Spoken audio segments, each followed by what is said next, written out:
Hello guys, Fenchurch here, and welcome to Faeria, the new digital card collecting game recently released on Steam's Early Access program.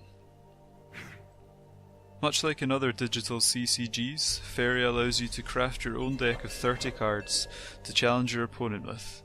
These cards have health points, attack points, and special abilities like you've probably seen in other CCGs, things like taunt, ranged combat, and so on.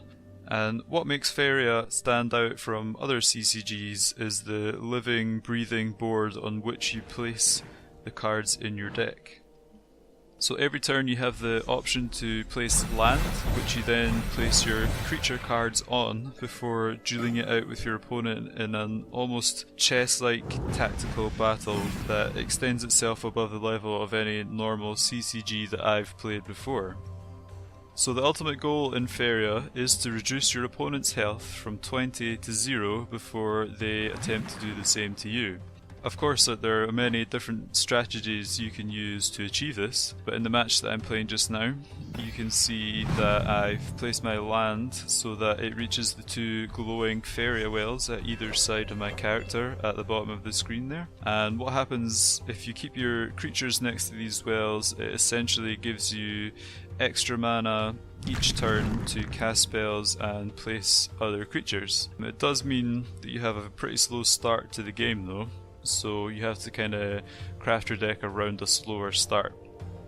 So from here I kind of aim to make efficient trades with larger creatures that have larger health pools and kind of just push towards my opponent with strong creatures and lots of mana to counter with any spells. There are of course other strategies, and I will show you another one of my decks in just a bit.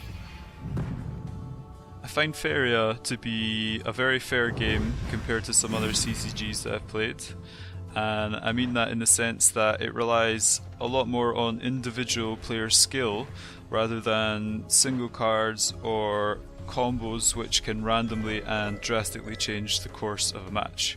And this is often referred to as RNG. And an example of a card with high RNG would be something like, and this doesn't actually exist in the game by the way, this is just an example, but something like when you place this creature, destroy a random enemy creature and gain a random card. It's that kind of random factor that drastically alters the game, and I'm not saying that there aren't cards like this in the game, only that using them is often detrimental to creating your deck because of the super high mana cost or the fact that they are tailored in such a way that they don't give a player such a huge advantage over their opponent. So unlocking cards in Faeria is much like any other CCG that you've probably played before. There is a short single player campaign and tutorial in which you play against 3 opponents from each faction in the game. And this is a good way to learn what all the different cards can do, but it also allows you to unlock all of the game's standard cards, known as codex cards. Once you've done all that, you can then unlock rare cards by crafting them or by spending in-game gold, which you gain from daily quests and from winning matches. You can spend that on booster packs, or if you really want you can spend your own money to do the same and like skip a bit of grinding. So there's 256 cards in the game in its current state, and around 60 of these are unlocked just through the solo campaign. So doing that will give you a good boost to your collection early on and provide you with some very useful cards, some that I use a lot of in my decks. So it's not just basic cards in the sense that they're beginner cards, they are very useful cards. So I spoke earlier about showing you another of my decks with a different strategy. The first deck you saw was about slow progress with a few large creatures, and this deck is almost entirely different. You can see that I've been very aggressive with my land placement, aiming to get to the opponent as fast as possible, straight in front of my character, and corner him in. While this does have advantages, it does mean that I won't have as much access to the Faeria wells at the sides of the board, meaning that using your mana points efficiently is a lot harder, and when you do use them, you need to use them right, or you're going to run out. So at the moment, Faeria costs $17.99 on Steam, and with this you get 20 booster packs. I think each booster pack contains 5 cards, so that's like 100 cards. And you also get entries into Pandora mode, which if you've ever played Hearthstone is basically the same idea as Arena, or in other CCGs it's also called drafting mode. And you also get unique aesthetic items for your character. So eventually Faeria will be free to play when it leaves early access. I think the aim for that is September.